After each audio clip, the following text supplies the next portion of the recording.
We're living in an endless fear-based system where we are inventing things to be afraid of. We've got to come to this awareness of what's going on in our own heads. So your brain has just always reconfirmed it over and over and over and over. When there's the storm and the winds and the waves, like just be solid. The number one complaints wives have about husbands is he's not managing his emotions. If we don't have an understanding and a skill set around that emotional attachment, those most important relationships just wither up and die. Gentlemen, welcome to the Formidable Family Man podcast. I'm your host, Greg Denning. Super crazy excited today to talk to Adam. He is the attachment specialist with all kinds of great stuff to share around marriage, parenting, and business, which is right up our alley here. And Adam, why don't you introduce yourself? Tell us like who you are about yourself and your family, and then how you got into being the attachment specialist. Will do. I'm Adam Lane Smith, the attachment specialist. I was a licensed marriage and family therapist for many, many years. I worked in clinics. I worked with trust fund families, but also blue collar families, everybody. I also have a family of my own, been married 17 years. I have 5 kids with baby number 6 on the way. I ended my marriage and family therapy license voluntarily so that I could coach around the world and work with men who are great in business and have no idea how to talk to their wife about emotional safety, intimacy, connection, anything. Guys who are crushing it at work and lead great teams and can barely talk to their kids at home, feel that disconnect and don't know what to do. So I step in, I help. Why does that happen? Because it's common. It's common with guys I work with, guys I meet, and we travel the world. Like, why is that even a thing? How deep back do you want to go? Just give us a rundown. It's like, where does that fit in, and why is that happening? Because it's like, you think like marriage is the most important relationship. Why is it we have a hard time connecting with our wives? We have something in us called attachment. The way we connect to other human beings to give, receive love, to feel safe, get our needs met. And as we grow up in the first 3 years of our life, and then throughout the rest of our childhood, teens, etc., our brain is constantly molding to the relationship experiences we have. It's trying to figure out, do I live in a thriving network where everyone is peaceful and generous and kind, and I live in this nice, safe tribe where we all care for each other, openly discussing things, solving problems? Or do I live in a tribe that is suffering, that is barely scraping by, that's just enduring? Everyone's stressed. Everyone's scared. Maybe they don't have time for me. Maybe they actually are angry at me. Maybe I have to be distant from them to stay safe. Or maybe I have to please everybody to stay safe so they don't abandon me and I don't die, right? So we have anxious attachment style that comes out primarily for women, but a lot of men have this one, where you are trying to please others because you feel like you're never good enough. You're always about to be abandoned, and you are only as good as what you do for other people. Okay. Anxious attachment style is what creates nice guys. That's that syndrome. All right. My mentor, Dr. Robert Glover, is the expert on nice guys. He has been for 40 years. The thing you and I are talking about here today, though, is the opposite of that. It's men who grow up with no one who's going to step in and take care of them. Guys who use phrases like, no one's coming to help you, right? It's all just on you. You have to beware of everyone around you because people could turn on you in a moment's notice. This is called avoidant attachment style. They learned that other people are not to be trusted. There's a spectrum of this. You could be the ethical avoidant subtype that I've pulled out, but this is, I can never trust anyone. I can't get close to them. I can't share my emotions with them. I can't share needs with them. I've got to manage other people lovingly, but manage them the way I would manage a team. I can't step in and be intimate. A whole bunch of brain chemistry we could talk about, nervous system reprogramming. Your brain forms different. What do you want to know? You ask me questions here. Well, I guess I want to emphasize that formation happened when we were really young, right? Maybe even still subconscious, like really little, past memory. And so the framework's kind of, it's in there working, and we have to come, what I hear you saying is like, we've got to come to this awareness of what's going on in our own heads. It's so extreme. I was just looking at some of the data. Did you know that someone with an insecure attachment style, anxious, avoidant, whatever it is, their amygdala, the fear center of their brain, is 340% more likely to send a fear signal up or a danger signal if someone else just has a neutral expression on their face? 340% more likely. Right? So we're living in an endless fear-based system where we are inventing things to be afraid of and then rapidly trying to build plans to resolve it. And meanwhile, that person has no idea what's going on. So an avoidant man, he's crushing it at work. He has low sentimental connection to others, doesn't allow drama or distractions. His prefrontal cortex, the judgment center, overdevelops to squash his emotions, his own pain, his own fear, his own stress, his own doubt, his own depression. It crushes it so he doesn't feel it.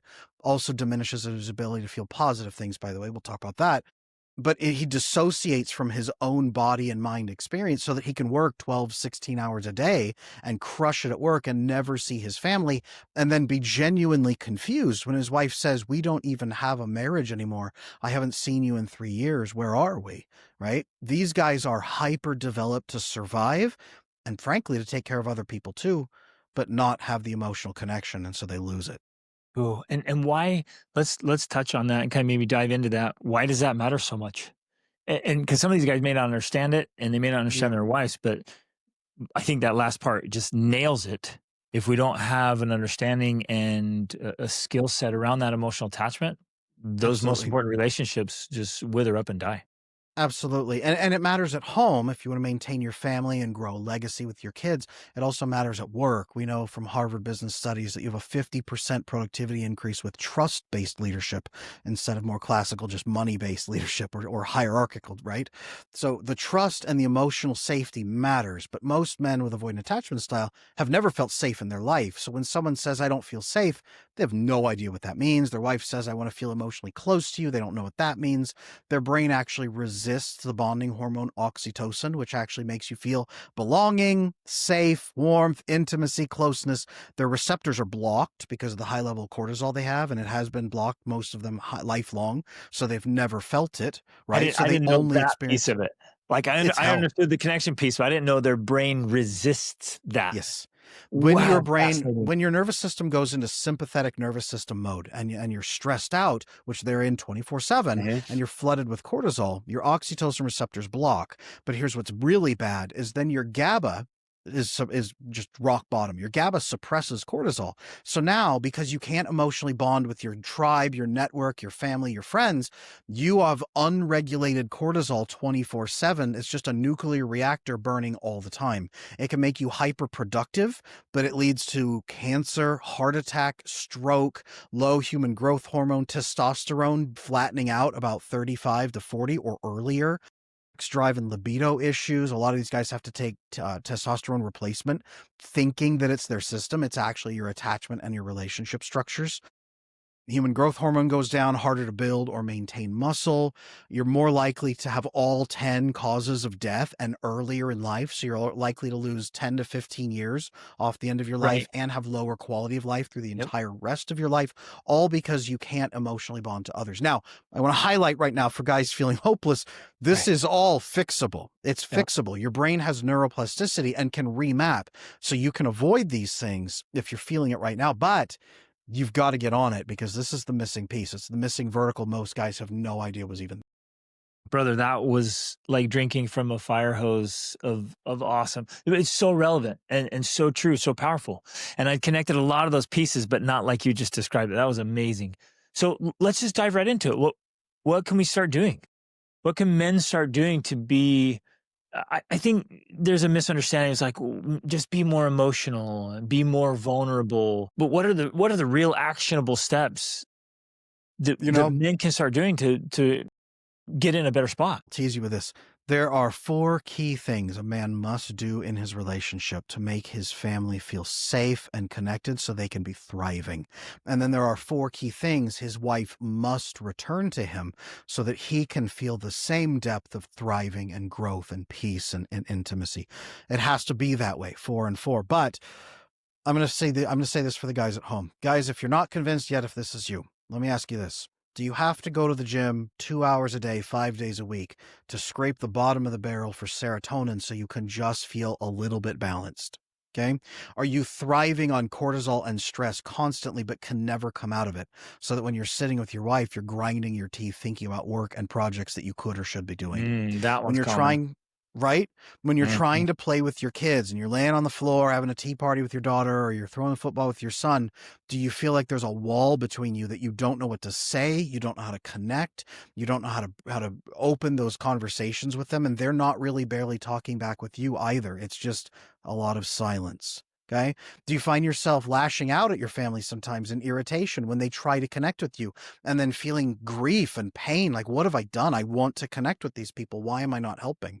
Do you feel endlessly frustrated when your wife is begging you to open up, talk more, share, and you know she's trying to get something, but you have no idea what it is? And at the same time, you feel like she doesn't acknowledge what you are doing for her. Is any of this resonating? Then you're probably a high-performing man with avoidant attachment style. You don't know what to do for your wife because you never knew it growing up, and you don't actually know what she can offer you, which is why you're slapping her hand away and why she may eventually leave you. I have a book up here on my shelf, Exhausted Wives, Bewildered Husbands. It's the most common dynamic for divorce. That's why we see a lot of divorces from this process. Not because you're a bad person, but because you're not being the right kind of husband to signal safety to your family. That's the piece that's missing. Does that make sense? You want to hit the 4 and the 4 now? Absolutely. Just nailed them. Yeah. I've got your attention now, huh? The guys at home are sweating bullets. Well, That's okay. And especially like a few of those I hear daily. A couple of ones you mentioned there. It's like, yep. So if you're high achieving, you're ambitious, you're driven, those things are quite common. Yes. The way out of it is this. You have to build a securely attached relationship, even if you're not securely attached yet yourself. Okay. Yes, become securely attached. My team, we have programs to help with that. But building a secure relationship is what matters first. And there's two components to this. One, that's the real masculine feminine dynamic. And then the other is a negotiation-based discussion framework so that you can solve problems with your partner. Okay. Interrupt me at any point, man. Again, fire hose effect here. I love it. 4 things a man must provide for his wife, all safety-based. 4 types of safety. Number 1 is physical safety. Hunter-gatherers, we needed this. A tiger could come out of the bushes and eat her, right? You protect her. Rival tribes, you protect her. Today, still important. Something goes bump in the night. Do you get up and investigate?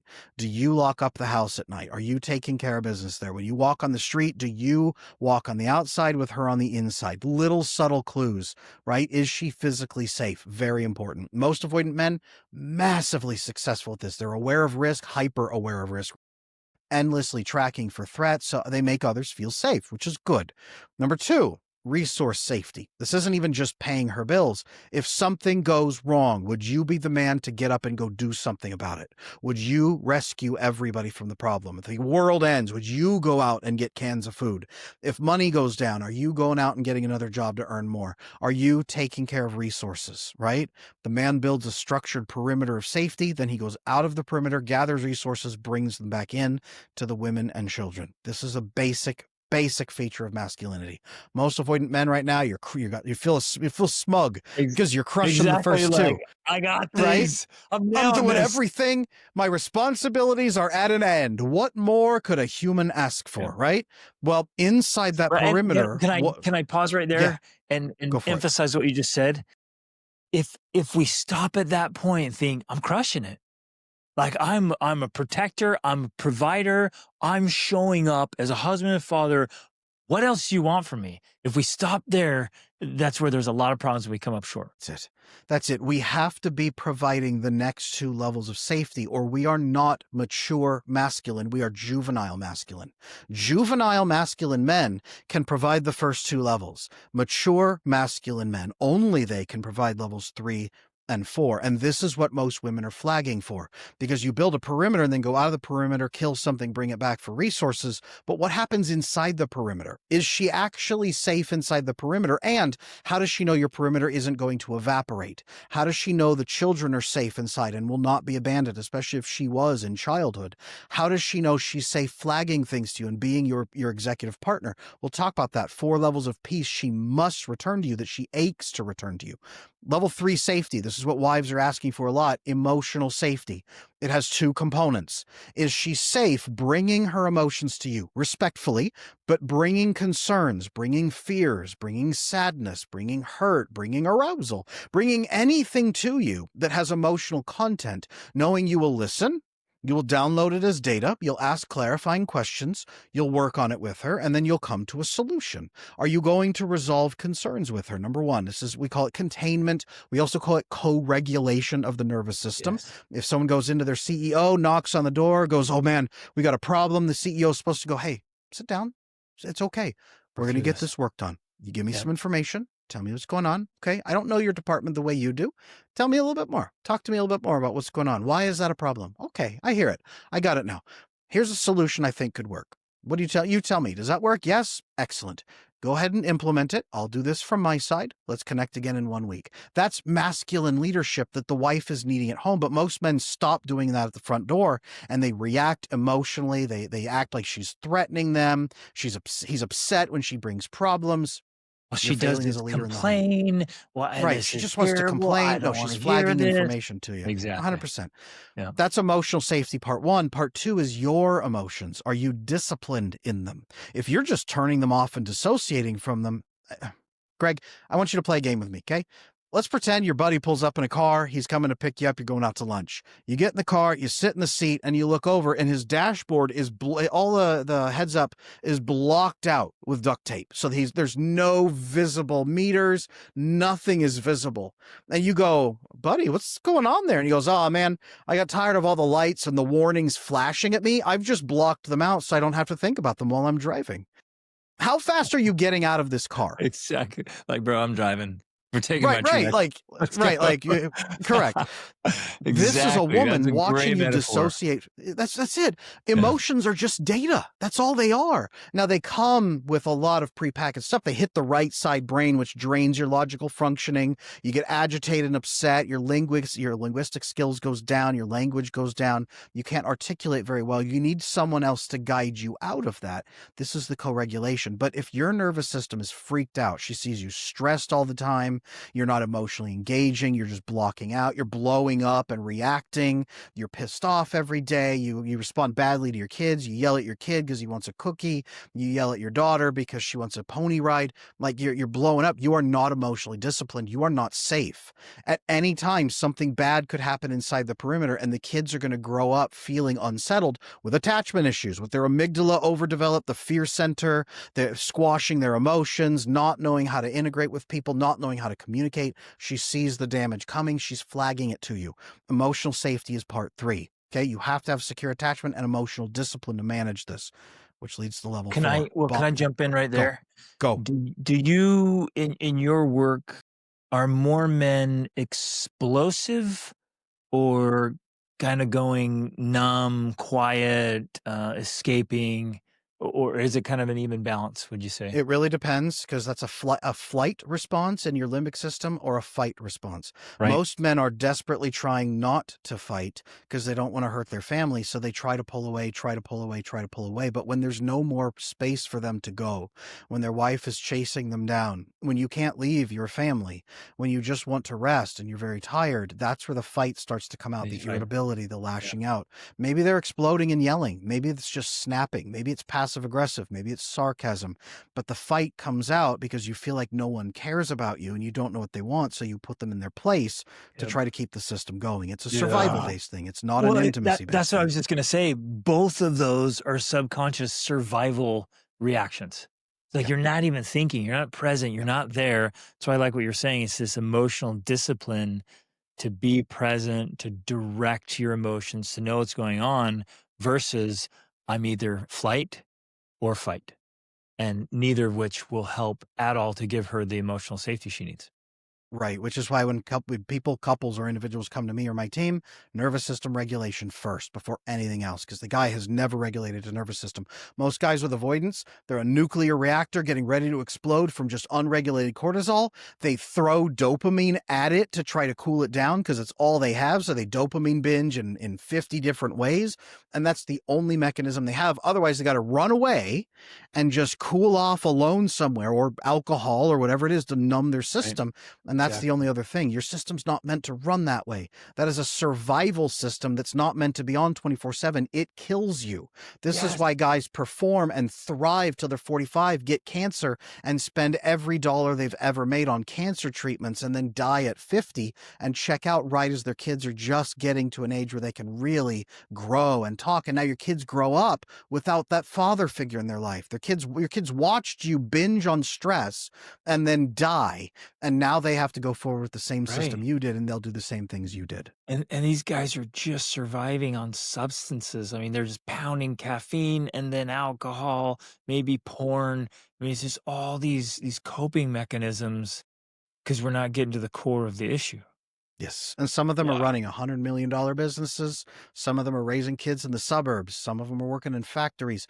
They're thriving and growing as best as they know how, but they're just surviving, really. And their brain always says it's never enough. Something's coming around the corner. Don't calm down. Don't relax. Don't stop.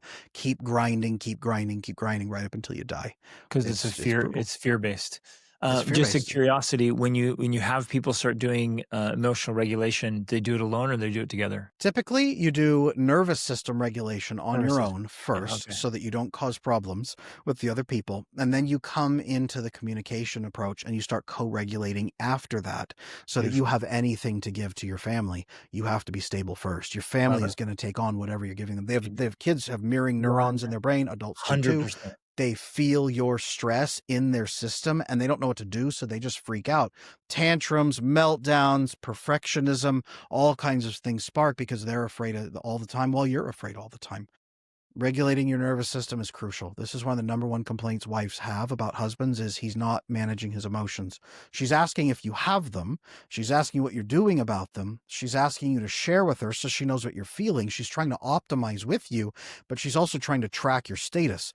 Worst thing you could do is tell her to shut up and go sit in the corner, which Yep. is what most men do. Yep. Wow. Okay, Okay. so good. All right, number 4. Bonding safety. Bonding safety. She needs to know that she is not just a warm body filling a seat. She couldn't be swapped out for a 19-year-old bimbo in a bikini somewhere who walked by.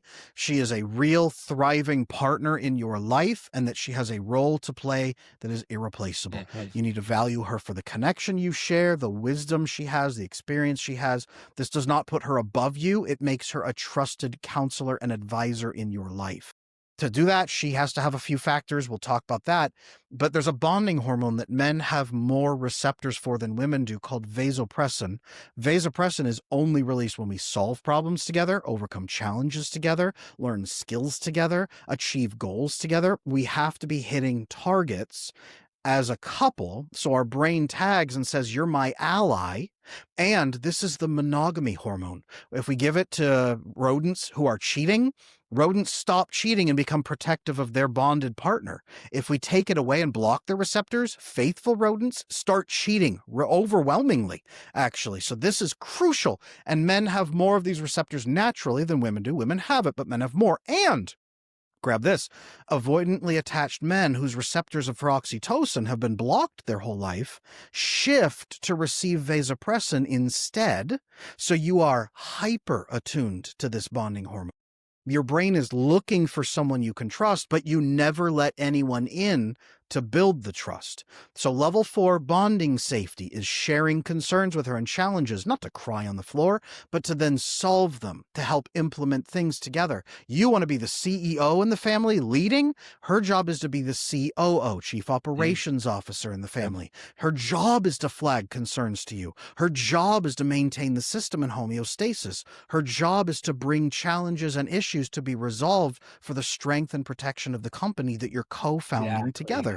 If you want to be a CEO, though, you have to be emotionally disciplined. Don't be the CEO who's sitting at his desk, angry, whipping beer bottles at people who come in and knock on his door, or ducking out because you can't bother speaking to anyone, or screaming at them when they open your door, or just checking out, refusing to engage with people who bring you problems, or even worse, punishing your co-executive who is bringing you challenges, hoping to fix them, and you punish them every single time for 20 years and refuse to solve problems.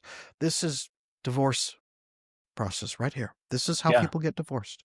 The dying 4 levels of miserable safety a marriage man right must there. provide. I love that. Man, my wife and we wanted to do everything together. So we brought our businesses home as soon as we could. We started traveling together. We worked together. We have we have 7 kids and we travel the world together, right? And so like I didn't know about this hormone you're talking about. I'm like, man, we live for that stuff because we have built our lives like for the last, I would say 15 years, we've had 3 meals a day together and we just built our whole life together. So we're thriving on that thing and we love it. That's awesome. So Vasopressin, cool. vasopressin. And that opens the doorway for the desire for oxytocin, which is warmth, intimacy, sharing, nurturing, bonding. It's the relaxing in someone's presence and that stimulation of the vagus nerve in your chest that feels warm and opened up and let go and really, really relaxed into the person that you are because you're bonded with the partner, the ally that you have at your side. So Men awesome. bond best through this with each other, with other men, and with the wife that we are there with. So And so first step awesome. for men is just getting that nervous system regulation. So 4 powerful. levels of safety, regulate your nervous system so you can give them, and then learn how to open up and bond with her on the vasopressin level so that she can see where you're at and work as a CEO and let her be your COO. Now, to do that, a woman has to have a few features as well, because I can hear the guys out there already like, well, What's the what if she's not side? doing her job? What if she's not doing it? What if she's mean to me all the time? I hear that a lot. So Do let's you want to get go into to her that? side. Yeah, let's go Cool. to that side. When a man provides 4 levels of safety, what happens is a woman enters her parasympathetic nervous system state, comes out of sympathetic stress mode, rests in the perimeter, knows it's safe. She knows the perimeter's safe. She knows resources will be brought into the perimeter. She knows that the perimeter inside is extra safe emotionally, and she knows the perimeter is not going to disappear because the man is bonded to her appropriately. So this is ultimate safety. It is predictable. Okay, now she has a safe place to operate from, and she can flip purely into her parasympathetic rest and digest and nurture and grow state. High serotonin, oxytocin receptors wide open, high levels of intimacy, high levels of growth and affection and care. This is where she enters what we call the feminine state. Not to get woo-woo I was energy just wise, thinking, like, this is where the 100%. feminine blossoms, like, Right. just If you're the not ultimate providing the garden. 4 levels of safety, she cannot enter this state. So this is why they say I'm in my masculine because of you. They can't enter the state until all 4 levels are locked in. So the fullness of the feminine self is 4 levels of peace. Okay. First is calm. When you come back into your perimeter, into your home, there needs to be a calm aura just suffusing it because her nervous system is regulated. She's regulating herself and, when appropriate, coming to you to get help regulating. But she is staying calm and settled. She is peaceful and calm with her kids, with you, everyone around her. It's that almost regal aura of just calm that suffuses everything. So when you come home, you don't walk over and go, oh, man, I wonder what her mood is today. I wonder how she's feeling. She's just calm. She's just ready, just peaceful. Right? Number 1. Level 2, gentle. She is gentle in her speech, including respectful. Does not mean silent. She is gentle. When she brings concerns, she asks questions. It's her knocking on the CEO's door going, hey, excuse me, if you have 5 minutes, okay, we have a challenge going on over here. I'd love for us to address it together. Can I get 5 minutes of your time to solve it? Gentleness, direct, but gentle in her speech, not passive aggressive, not rolling her eyes, not barking, not whining, not manipulating, nothing, none of that. Gentle. Okay. Level 3, loyalty. Yeah. We gotta stop because I know with all the couples I get to work with, the couples you get to work with, the chaos of kids and life and the chaos that's happening, unfortunately, in social media and politics and stirring things up, it very often not calm. It's chaotic mayhem and not gentle. There's some big emotions.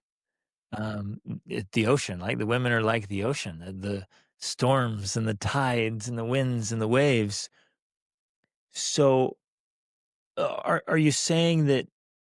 What are you saying about the calm and the gentle? That this is where, if all of her safety is being met, she'll be there more often. Yes, I love this question. This is a good one. Yeah. Let's dive in here. When a man is providing safety to a woman, he is providing biochemical resilience against stress. As Oh. her oxytocin levels rise through the roof, flooded with them, she almost gets drunk on them. Her GABA, gamma aminobutyric acid, GABA, goes way up. This suppresses the release of cortisol in her system. It's almost like an anti-anxiety pill she takes every day, a massive dose. It suppresses the release of cortisol. If it does release, how long it releases, how severe it is. It shuts down a lot of her ability to even feel that stress because her system comes back to yours and is constantly biochemically attuned to you. Her serotonin levels skyrocket. She is resilient against depression, anxiety, fear, all of that goes up and she knows that you're handling it. So this is a true COO on the inside of a company, knowing that the CEO has it and that they don't have to be afraid of the Yep. company going bankrupt at a moment's notice. So Exact. all the chaos of the outside world, yes, and all the chaos even with the kids, it can become playful. It can become gentle. It can become something you work on together. It's not perfection every day. It is peaceful and going back and forth over and over and over to it. It's the woman disciplining herself, and if she feels it's too much, going to the man, checking in respectfully, getting her dose, her connection. There's a physical gesture that I teach men of holding your wife for 2 minutes, Yes. flooding her with oxytocin, Yep. realigning her nervous That's system. literally what I envisioned when you were talking through this. I'm like, man, just grab her, 100%. just hold her, and she'll 100%. just get that whole biochemical change. Best way to do it is hand the back of her neck, not Vulcan death grip, but hand at the back of her neck gently, and then other hand at her lower back, pull her in, her head rests here, and you hold her and squeeze just a bit, a little bit of gentle pressure for about 2 minutes, and you just let her sit there. You can rock back and forth a little bit if you want to. This is such an explosive nervous system realignment for her. It's overwhelming. She will wobble when she gets up after 2 minutes because she's so drunk on it, and her nervous system is fully realigned and calm. Now she's a Yes. better mom for the rest of the day. This is your job as CEO, is making sure your co-executive is able to do her job. You are giving her budget, if you want to think of it, biochemical budget to get through the rest of the day. Beautiful. Yes, she also needs to discipline herself to be gentle and kind to you. She needs to learn the ways to do that. She needs to be handling it, but the man does so much. Absolutely spot on. And like w- the framework I love to teach is that men will have a privilege, and I say a responsibility, to be the lighthouse, right? It's kind of this, like, when there's the storm and the winds and the waves, like, just be solid. Like, you're there, you can handle it, you're not going anywhere, and just let her feel what she needs to feel, and then do the regulating, and oh man, wow, then she's right there. Yes, and men who are avoidant, when they hear that, they think I have to dissociate from my feelings and sit there grinding Mhm. my teeth holding her for 2 minutes and feel stressed out. No, your Right. stress is Not that. seeping out through your pores, and that's not Yep. going to work. This She'll only feel it. works when your nervous system is actually regulated. Yep. 100%. Yeah, yeah, absolutely. There's Beautiful. really no other way around this. Okay, 3 and 4. 3 and 4. Level 3 of peace that a woman must offer is loyalty. Yes, absolutely sexual loyalty. We can get that out of the way. It's their absolute priority. Task-based loyalty. When there's a problem, does she come to you and say, there's an issue and you're going to solve it? Or does she come in and say, hey, there's a challenge here that we need to tackle together, right? Is it we, us, teamwork language? Is she the executive that walks in and goes, hey, there's something going on, let's hit it together and we can knock it out and be thriving together tomorrow, right? Or is she barking at you? Is she angry at you? Is she blaming you? Does she pull away and make it your job? Is she angry and upset? Is she resentful? Or is she always blaming herself, endlessly blaming herself and pulling Mhm. away from you and causing disruptions to you at the moments when you can least afford it? Is she not loyal in those ways? Or is she locked in with you and ready to go? A calm, regulated nervous system allows her to lock in with you, and she has to be securely attached as well so that she can see that you can even cooperate. It has to be there for her. Beautiful.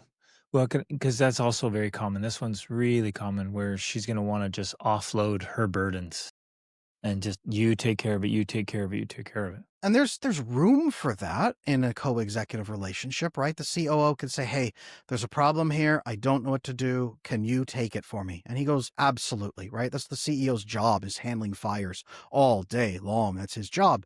But her saying, this is on you, you go figure it out, and dumping it on you and saying, you did this, so you fix it.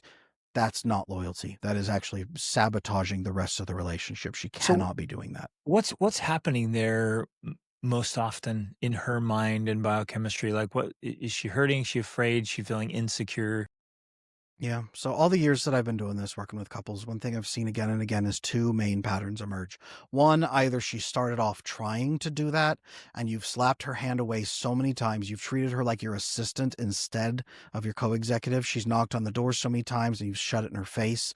You don't want to have the conversation. So now she starts getting angry and resentful because you actually are the problem. And so she starts putting everything on you. Even if you're not the problem in this thing, you probably are because you're the problem everywhere else, right? That resentment, the anger, the exhaustion on her place. Very hard to turn that. Possible, but very hard. The other thing, though, I see is this culture we've raised women in for the last 4 or 5 generations of men will fail you, men will abandon you, men will die, they will check out, they don't care. Get your career first, and then always be on edge. Those kids are your kids. Make sure that you always have a backup plan. Never, ever, ever, ever trust a man with your Yeah. life and your protection, right? We have that. So when they get in the relationship, they're fearful of men. They're afraid of connecting. They're afraid of trusting. So even if he is trying to provide safety, she's rejecting it and refusing to provide peace because that feels like weakness and exploitation to her. She's been told that that's not okay for her to offer. She must offer those things or the relationship is doomed. Yep. And that message is still being taught, man. Crazy. Yeah. Thanks for sharing that one. So relevant and important, and it is being taught. And man, we have to teach our daughters differently. Percent. Okay, And that now we're starts on with the us fourth men one, at right? home. Yeah, that Yeah. starts with us men at home, right? Yep. This is why the high performing dads out there have to be stepping in with their daughters and giving them connection, intimacy, warmth.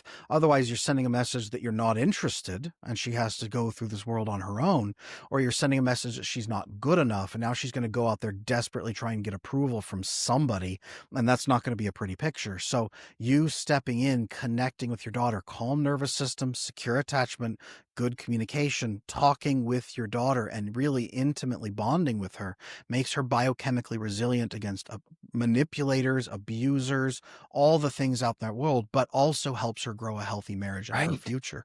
Right. And we have to, like, non-negotiable here. We have to be that example of manliness and um it's trustworthiness. Like, she knows, like, I can trust my dad. He says he's gonna do something, he does it. He's here, and so then she realizes, okay, men can be trusted. Look at my dad. Avoidant men love to say, there's no one coming to rescue you. I will say this, there's no one coming to raise your daughter.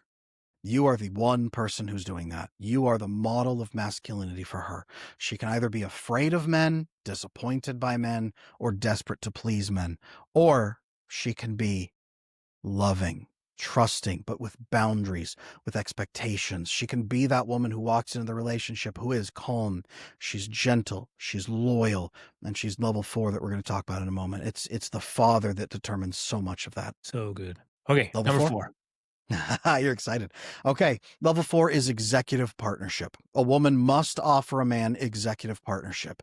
She can't be a shrinking little violet who never speaks up. She can't be emotionally unstable or insecure and blowing up all the time. She has to be emotionally disciplined, even if that means she knows when she's out of her depth and she needs co-regulation and connection. She has to be all of the other things we talked about, but continuously flagging concerns. She can't let him drive off a cliff. She can't let him make those mistakes because he will. She needs to be his eyes inside the organization, the family structure, the business that they're building. She needs to be his eyes in the legacy. She probably is going to outlive him by an average of 8 to 10 years. So she's going to carry his legacy forward to his children when he's dead and gone. And the kids say, man, I just wish dad was here to tell me what to do. And she goes, I'll tell you what your father would tell you. And she can pass that on for 10 years of transitioning that knowledge and that skill set over the kids for 10 more years. That's legacy. She is the executive partner, but only when she's regulating her nervous system and being disciplined and gentle, and she's being provided those levels of safety. That's executive partnership. Men always ask, what do women bring to the table? These 4 levels of peace is what women are supposed to be bringing to the table. They're supposed to bring them. We're supposed to make it possible for them to bring it through safety, and we're supposed to receive it. All of those 3 pieces are out of. Man, I love that so much, and just again want to emphasize here, like, I think you just nailed it. So she'll bring it, but we have a responsibility to facilitate her bringing it and then receive it and keep going. It's like this cycle. And I love that idea. And I think that responsibility should squarely rest on shoulders of men to hold this, say, hey, look, like my wife, if she's going to blossom and flourish as a true woman, it's because I'm giving her the walled garden to do it. Yeah. Spot on, brother. I love this.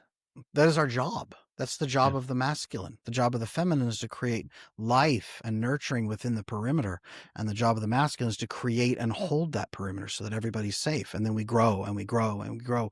And by doing this, you set up such an explosion of health and culture. The guys here on your show, I know they love legacy, right? You guys talk legacy all the time, All the time. right?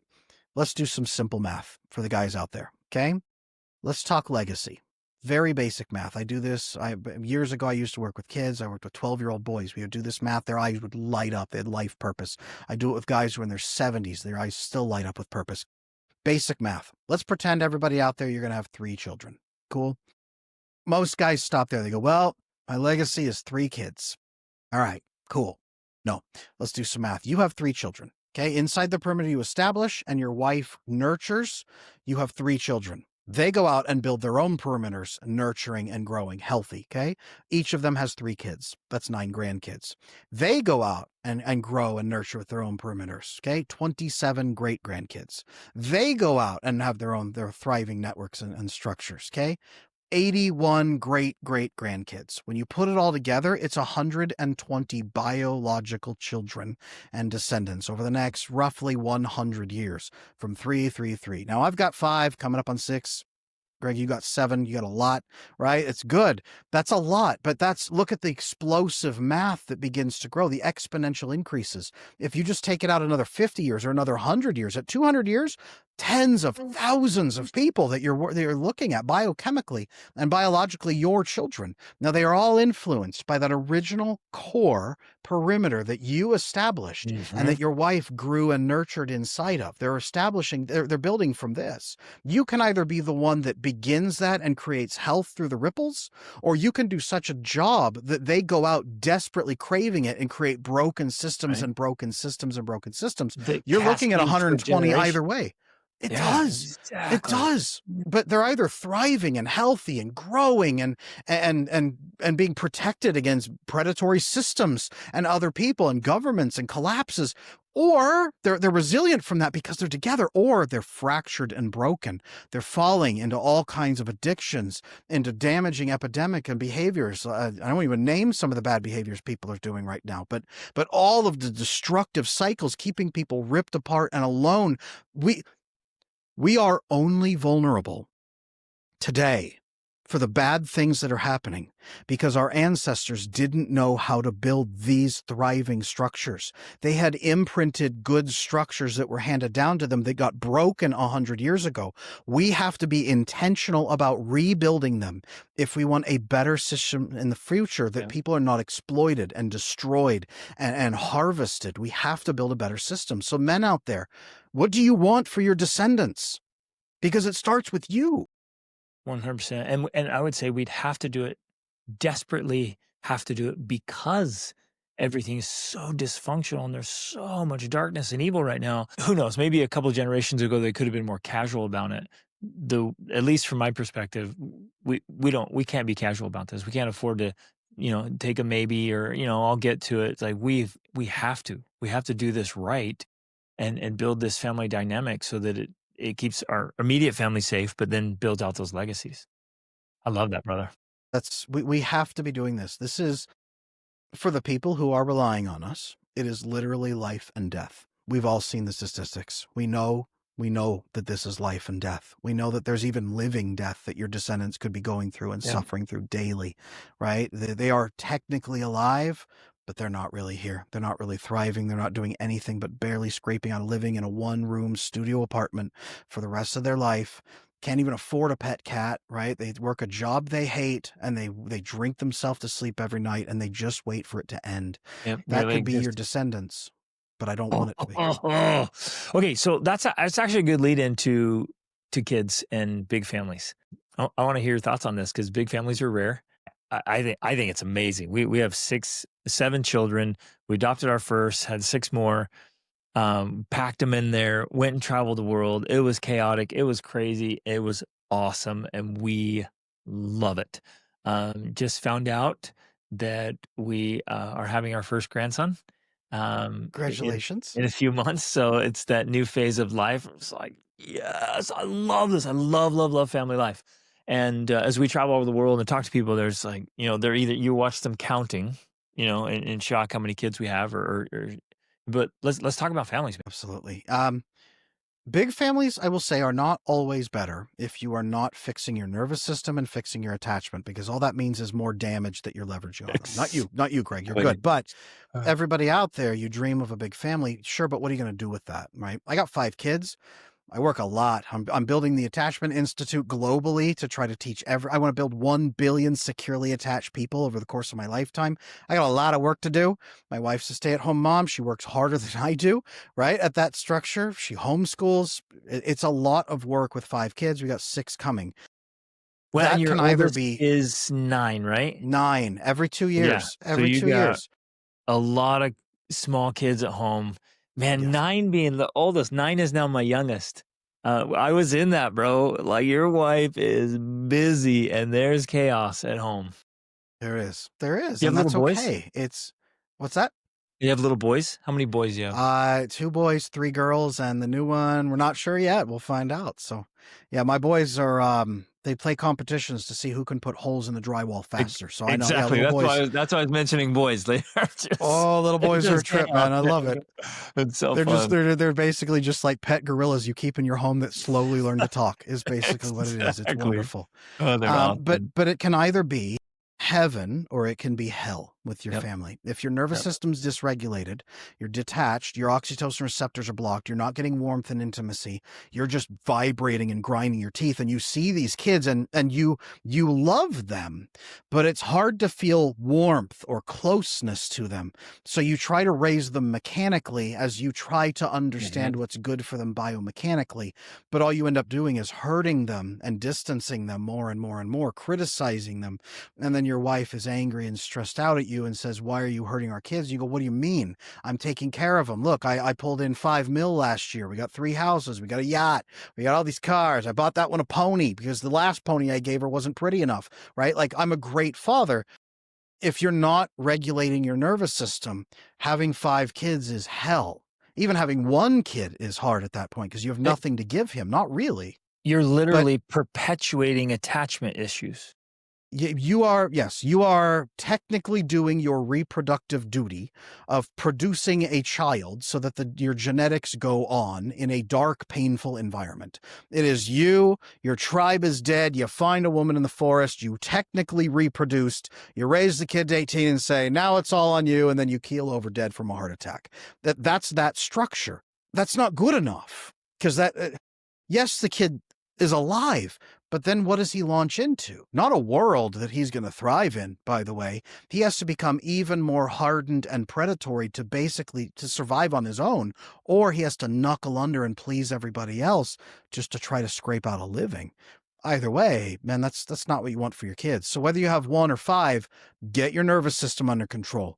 Fix your attachment, fix your brain structures, remap every 58 to 63 days if you are pushing in new experiences.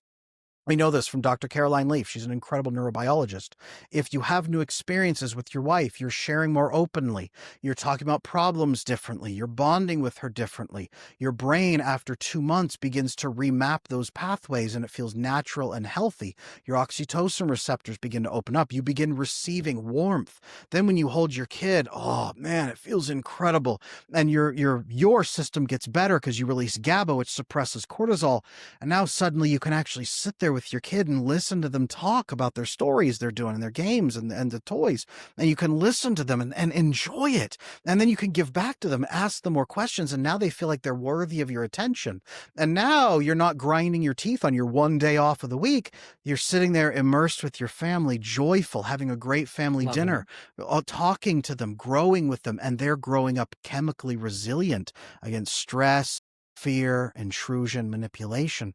It all starts with you. So whether you have 1 kid or 10, nervous system, secure attachment, communication, building the 4 levels of safety and the 4 levels of peace, thriving together as CEO and COO, and working in your home as efficiently as you do at your job.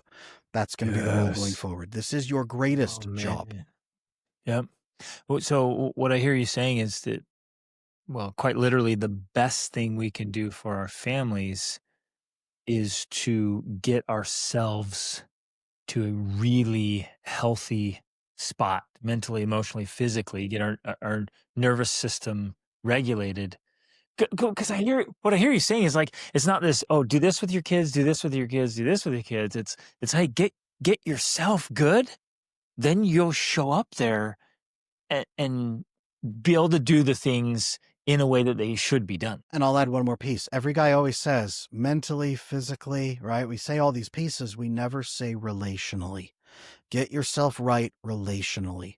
Have the right relationships that nurture your biochemistry, the way your hunter-gatherer ancestors did, the way your system is designed for. You're not meant to be a lone guy in a forest with a sharp stick, surrounded by predators circling you all the time, trying to keep a family alive that you're barely really emotionally invested in. That's not what you're meant to be living as. You're meant to be thriving with your family, emotionally invested, but in a larger tribal structure, so you're safe, you can rest.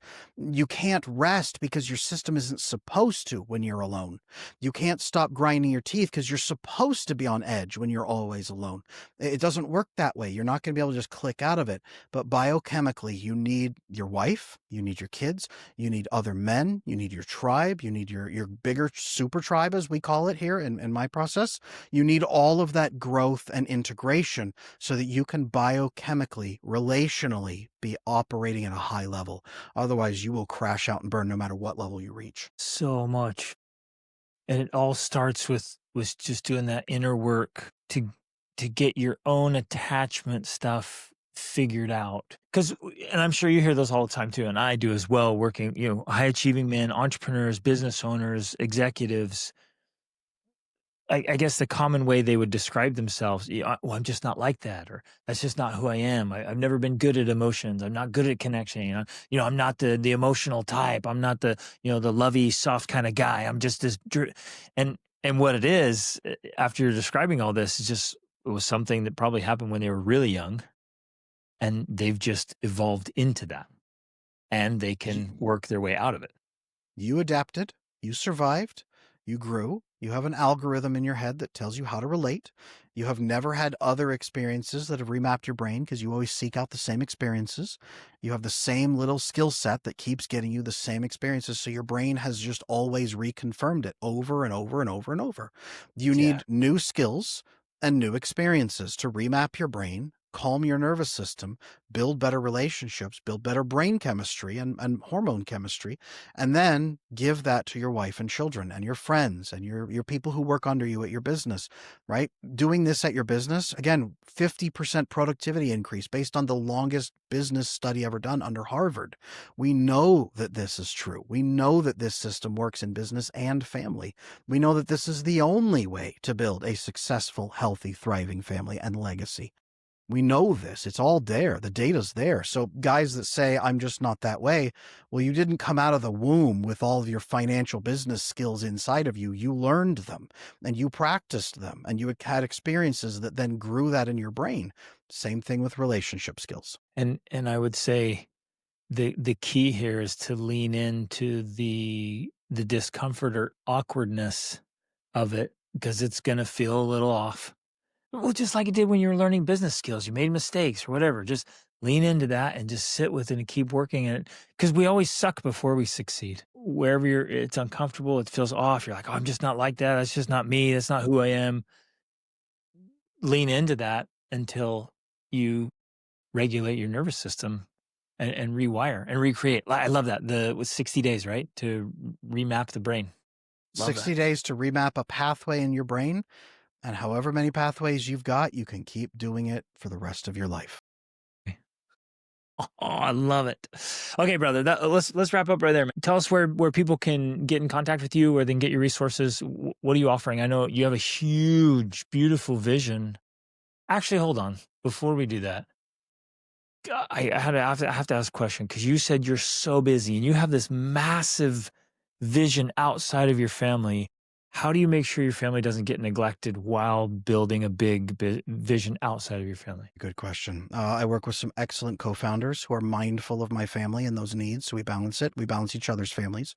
My wife flags to me if there's ever time where we're feeling distant or disconnected, or if the children are, she flags it to me. We have dedicated family times and family days that do not get missed every single week with very specific bonding activities that we do.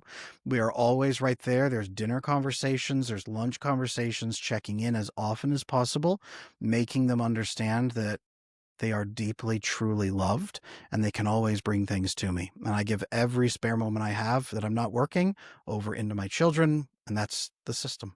Beautiful. So it's I heard somebody describe it one time as is fully engaged or strategically disengaged. So what I heard you say at the end there is like I'm in business or I'm with my family. That's how it And has to be. having non-negotiable systems and schedules set up to get honored. Yes. And your wife allows you the nervous system shift to integrate with her calm nervous system, because men's nervous systems are supposed to integrate with a woman's, and she pulls you into your rest mode so that you're even able to come out of war mode into peace mode and rest with your family. That's the biochemical return that you get when she's peaceful, Yes. immerses your nervous system in it. Finally, you can stop grinding your teeth and you can rest and be present. A woman And is crucial for that. A man can't it really do that is, on his own. and a lot of guys are like, "Man, I'm at war at work, and then I come home and go to war at home, and it's just I deal with problems all day, and then I come home and deal with more problems, and things are off." And so, understandably, man, it feels like a grind, and it feels so hard, sometimes impossible. But I'm with you, and I think what you're sharing here is spot on. We start making these adjustments, and everything in our lives starts improving. It's a cascade effect. And at work and at home, that leadership starts to work and improve and change things, get easier and better as we do that. You get higher quality of life. You're probably going to live longer, better legacy, better growth for your wife and kids and everybody who comes after you, your 120 biological descendants plus. Everything gets better. It just takes some energy to start, and then you start getting the rewards. Yep. Worth it.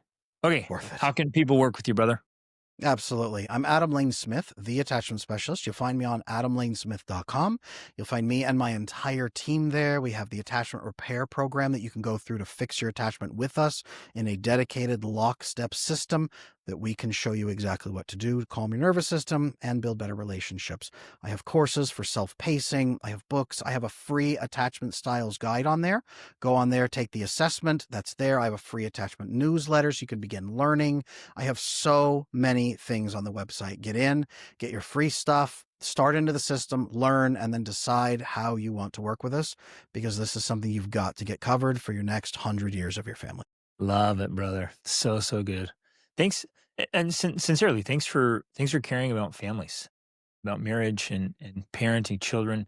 Like I'm with you. I don't think there's any more important work in the world than that. And to providing resources and tools for people to realize what's going on and how to make that change is so powerful. That's my wife and I live for that. And we're in the process. We want to build the best parenting course that has ever been created. And just same thing, just strengthen families and get them to this place where they're thriving. That's so awesome. Okay, one last thing. Just something that's on your mind, maybe one of the most important things you could share with men. What would it be? Just one big takeaway they can maybe start working on right away. Yep, got it. So most men today are stuck in a juvenile state of masculinity, not because you yourself are not good, but because you've never learned how to grow into the mature man that you've always wanted to be. Understand that mature masculinity comes in two steps. One is personal sovereignty, real personal sovereignty. And that means over your emotions, over your fears, over your reactions, over your attachment, over your nervous system, because only from that can come the second piece, service to others, building your family. It must come from full mastery and sovereignty of self. You don't collapse into that service, but you grow your legacy. And you will destroy your legacy if you don't have sovereignty over self, because your nervous system is not predictable. Fix your nervous system, become fully mature masculine, and then step forward into the man you are supposed to be. I love it. Spot on, brother. Okay, Adam, thanks, man. Everyone listening, go check him out, connect with him, check out his resources. Thanks, brother, for being here. Really appreciate you. Thank you. Appreciate you.